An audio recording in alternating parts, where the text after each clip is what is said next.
بسم اللہ الرحمن الرحیم، السلام علیکم۔ آج کے دن میں دو اہم ڈیولپمنٹس ہوئی ہیں۔ آج عمران خان صاحب کے جو مشیر خزانہ ہیں یعنی کہ ڈاکٹر عبدالحفیظ شیخ صاحب نے اقتصادی سروے پیش کیا ہے۔ اب بظاہر یہ بڑا ایک ٹیکنیکل ٹرمز پر مبنی ایک مجموعہ لگتا ہے، لیکن ہم اس کو آسان الفاظ میں ڈسکس کریں گے انشاءاللہ۔ یعنی کہ بتایا یہ ہے کہ بھائی اس پورے سال میں، اس مالی سال میں جو پچھلے جولائی سے شروع ہوا اور اس جون کی آخری تاریخ کو ختم ہوگا، گورنمنٹ نے کیسی پرفارمنس دیا۔ ابھی بہت زیادہ اہم ترین خبر ہے، اس لیے کہ ہر چیز اکانومی سے جڑی ہوئی ہے۔ اس حکومت پر سب سے زیادہ تنقیدی اکانومی کو لے کر ہوتی ہے۔ حکومت آئی ہی اکانومی کو ریوائیو کرنے کے نعرے پر ہے۔ تو اس سال گورنمنٹ نے کیسا پرفارم کیا، اس سال عام آدمی کو حکومت نے کتنا ریلیف دیا یا کتنا تکلیف میں ڈالا، یہ آج بتایا ہے عمران خان صاحب کے مشیر خزانہ نے۔ تو ہم اس پر بات کریں گے۔ اور آج ایک بار پھر کرونا کی صورتحال کے پیش نظر وزیر اعظم پاکستان عمران خان صاحب نے قوم سے خطاب فرمایا اور آج یہ کہا کہ اب مجھے رپورٹس مل رہی ہیں، خود مجھے بڑا افسوس ہے، لوگ لاپرواہی کر رہے ہیں اور میں خود اب نگرانی کروں گا اور میں سختی کروں گا اور میں ٹائیگر فورس کے ساتھ مل کر ایکشن لوں گا، اور جہاں جہاں احتیاطی تدبیر پہ عمل نہیں ہو رہا ہوگا ہم بند کریں گے، چاہے وہ دکان ہو، چاہے وہ اس محلہ ہو یا کوئی بھی چیز۔ عمران خان صاحب نے آج کورونا کے حوالے سے کیا نیا فرمایا، کیا حکمت عملی، دیکھیے گا۔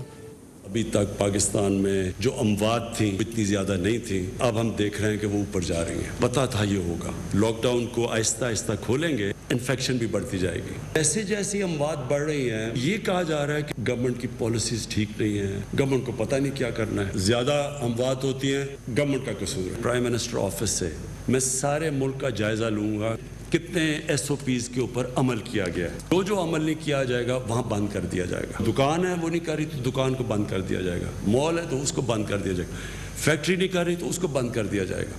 اگر ایک محلے میں ہم دیکھ رہے ہیں کہ پھیل رہا ہے، محلے والے نہیں کر رہے، اس ایریا کو کارڈن آف کر دیا جائے گا۔ ایڈمنسٹریشن کے ذریعے پوری اب سختی کروں گا۔ کرونا کا مرض پھیلتا جا رہا ہے اور آج اپوزیشن لیڈر شہباز شریف صاحب بھی کرونا کا شکار ہو گئے ہیں۔ عمران خان صاحب آج کی اسپیچ میں بھی شہباز شریف صاحب کو نہیں بولے، آرمی چیف صاحب نے فون کیا ہے، قمر واجہ صاحب نے شہباز شریف صاحب کو خیریت دریافت کی، آرمی چیف نے شیخ رشید صاحب کو بھی فون کیا ہے، خیریت دریافت کی۔ عمران خان صاحب نے شہباز شریف صاحب سے متعلق آج یہ فرمایا۔ مہمانوں میں ہمارے ساتھ موجود ہے پاکستان تحریک انصاف کے جناب ہمایوں اختر صاحب، پاکستان مسلم لیگ نون کے جناب محمد زبیر صاحب اور اکانومسٹ اینالسٹ جناب فاروق سلیم صاحب۔ تینوں کا بہت بہت شکریہ۔ ہمایوں صاحب پہلے اس پہ بتا دیں، ایک ایسے موقع پہ کہ جب قوم کو اتحاد کی پہلے سے یعنی کسی بھی ٹائم میں اتنا زیادہ اتحاد کی ضرورت نہیں تھی جتنی اب ہے، تو اب تو یہ ہمیں تو یعنی کچھ روایات وغیرہ ہوتی ہیں کہ اگر دشمن بھی بیمار ہے تو مزاج پرسی کا ایک فون، یہ وہ، چلو وہ تو نہیں ہوا، کوئی بات نہیں۔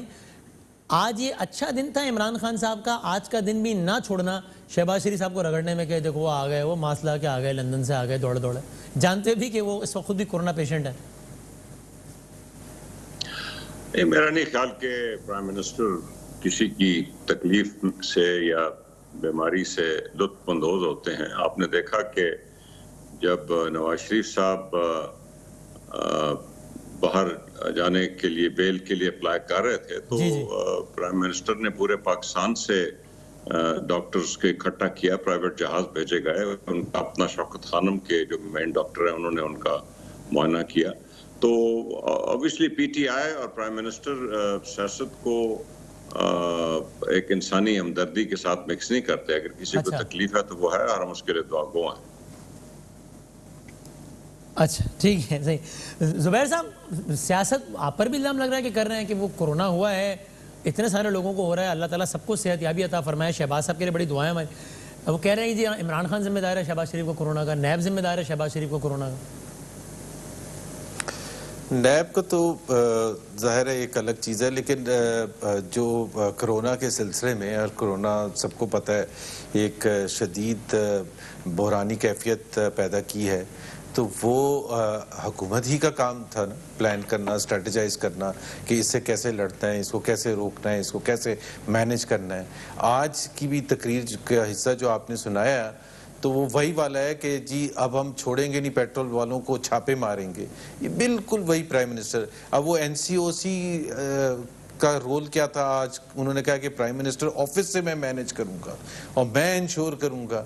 سو یہ 3 مہینے پہلے نہیں ہونا چاہیے تھا جب ہم شور مچا رہے تھے، چیخیں مار رہے تھے۔ So it's a Meesho failure حکومت کا، ہر لحاظ سے میسو فیلئر ہے۔ دیر آئے درست آئے وسیم، جی نہیں میں شہباز صاحب کی طرف سے نہیں دیر آئے درست آئے نہیں، لوگوں کو موت کے منہ میں جھونک دیا ہے۔ آپ کو میں صرف آپ عمران خان کے بیانات کو چھوڑ دیں نا, آپ خرم شیر زمان کے بیانات کو لے لیں, آپ ان کو بھی کورونا ہو گیا, خرم شیر زمان صاحب کو مذاق اڑایا گیا. نہیں ان کو ہوا ہے نا, لیکن وہ کیا کہہ رہے تھے پریس کانفرنس کر کے کہ ایسی وبا ہی نہیں ہے, ہم اسپتال میں جاتے ہیں ایسے ہی نہیں کچھ. سو ایک حکومت, اور کیا ایکشن لیا پی ٹی آئی کی لیڈرشپ نے ان کے خلاف, کیا ایکشن لیا جب عمران اسماعیل مذاق اڑا رہے تھے اور ٹویٹیں کر رہے تھے کہ یہ صرف فلو ہے اور یہ تو ایلیٹ ڈیفنس کلفٹن کے لوگوں نے لگوایا ہے کیونکہ وہ کہتے ہیں نیو یارک میں لگا ہے, ہمیں بھی لگا کے دیا جائے.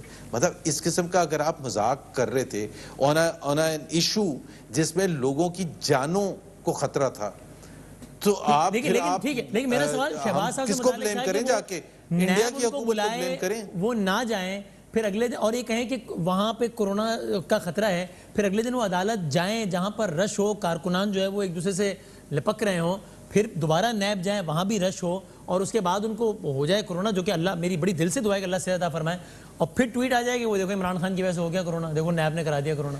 تو یہ نہیں ہے. دیکھیں ایک تو یہ ہے کہ چاہے مسلم لیگ کی لیڈرشپ ہو یا ہر پاکستانی ہو, وہ ایس او پیز کا تو سب کو عمل کرنا ہے, مجھے بھی کرنا ہے, آپ کو بھی کرنا ہے, میاں شہباز شریف کو بھی کرنا تھا, اور شاہد خاقان عباسی کو بھی کرنا تھا, مریم اورنگزیب سب کو کرنا تھا. اور وہاں جو بھی جس سے مسٹیک ہوئی ہے وہ ہمیں ریکگنائز کرنا چاہیے, بیکاز ایز پولیٹیکل لیڈرز ہمارے اپنے فرائض بنتے ہیں, ہم لوگوں کے لیے ایک ماڈل کے طور پر پیش ہونا چاہیے کہ جی ماسک بھی پہنا ہو, عمل درآمد بھی کریں, اپنے ورکرز کو بھی کہیں کہ خدا کے لیے وہاں نہ آئیں. اور شاہد خاقان عباسی نے خود ایکسیپٹ بھی کیا ہے کہ ان کو جو اپیرنٹلی ہوا تھا وہ اس دن وہاں جب وہ کورٹ میں گئے تھے, اس کا مطلب کورٹ میں نہیں جانا چاہیے تھا, اور گئے بھی تھے تو پھر پریس کانفرنس کٹھے ہو کے 50 لوگوں کے ساتھ نہیں کرنی چاہیے تھی. سو میرا خیال ہے یہ تو ظاہر ہے وہ ذمہ داری, but that does not take away the responsibility جو حکومت وقت ہے. یہ آپ وہ کہہ رہے ہیں کہ اگر ایک شخص کوئی اچھی اس کے پاس نوکری نہیں ہے تو حکومت کی کوئی ذمہ داری نہیں ہے اکنامک اسٹریٹجی کی یا پلان کی, اگر وہ پڑھ لکھ لیتا اور اس کو بڑی زبردست جاب مل جاتی تو اسی کی رسپانسبلٹی. حکومت کی ذمہ داری ہے ایس او پیز کو میک شور کرنا, اور میری ایز اے سٹیزن بھی ذمہ داری ہے کہ ظاہر ہے ان پر عمل کرنا. ٹھیک ہے, اب ذرا اکنامک سروے پر آتے ہیں. فاروق سلیم صاحب بہت ساری باتیں ہوئی ہیں اور ہم ایک ایک کر کے آئیں گے تمام چیزوں پر. میں آپ سے اگر بڑا ایک اسٹریٹ جنرل سوال یہ ہے کہ آپ اگر 1 منٹ میں 60 سیکنڈز میں اس حکومت کی پچھلے مالی سال کی جو کہ ابھی بھی چل رہا ہے اس کی پرفارمنس کو آپ سمرائز کر دیں 1 منٹ میں, تو آپ کیا کہیے گا, کیسا پرفارم کیا؟ دیکھیے ہم لوگ تو جو انڈیپینڈنٹ پچھلے یہ کارکردگی کے اوپر یہ تھے, لیکن آج ہمارے سامنے اکنامک سرکار جو میں نے نہیں لکھا, جو حکومت نے خود سے لکھا, اور اس میں آپ جو حیرانگی کی بات ہے اکنامک سروے نے لفظ گنے ہیں 270 مرتبہ کووڈ کا یا کورونا لفظ استعمال کیا گیا. اچھا, اور کوشش یہ کی گئی کہ شاید یہ 270 دفعہ اگر ہم کہیں گے تو جتنی بھی ہماری کارکردگی ہے پچھلے سال کی کورونا کے اوپر ڈال.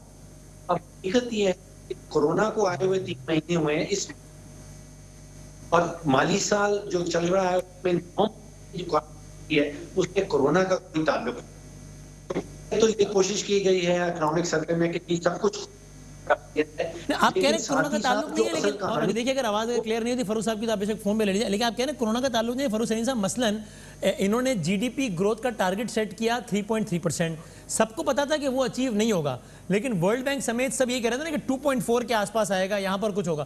یہ جو بالکل -0.4 چلا گیا یہ کورونا کی وجہ سے ہی ہوا نا کہ انہوں نے آخری جو کوارٹر ہے اس فسکل ایئر کا اس کو مد نظر رکھا تبھی مائنس میں آئے, ورنہ اتنا برا حال نہ ہوتا. تو کورونا کا امپیکٹ تو آیا نا.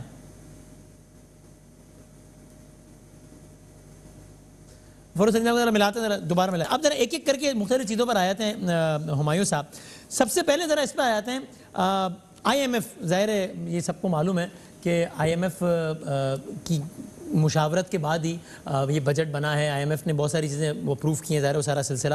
اور آئی ایم ایف کے حوالے سے آج حفیظ شیخ صاحب نے کہا کہ بھئی یہ کوئی پاکستان کا کوئی دشمن ادارہ تھوڑی ہے, لیکن آپ پہلے یہ دیکھیے کہ آئی ایم ایف سے متعلق پاکستان تحریک انصاف کے سابقہ بیانات کیا ہوا کرتے. لیکن آج اکنامک سروے پیش کرتے ہوئے حفیظ شیخ صاحب سے جب آئی ایم ایف سے متعلق سوال کیا گیا تو کانٹرری ٹو دی اسٹیٹمنٹ انہوں نے کہا کہ پاکستان کی دشمنی کے لیے ادارہ نہیں بنا, بلکہ اس نے بڑی موقع پہ مدد بھی کی ہے. کیا کہا حفیظ شیخ صاحب نے آئی ایم ایف سے متعلقات, دیکھیے گا. آئی ایم ایف اس لیے نہیں بنایا گیا ہے کہ وہ پاکستان کے لوگوں کے اوپر کوئی خصوصی ظلم کرے. ہم نے جو تعلق ان سے جوڑا ہے وہ اپنے فائدے کے لیے جوڑا ہے.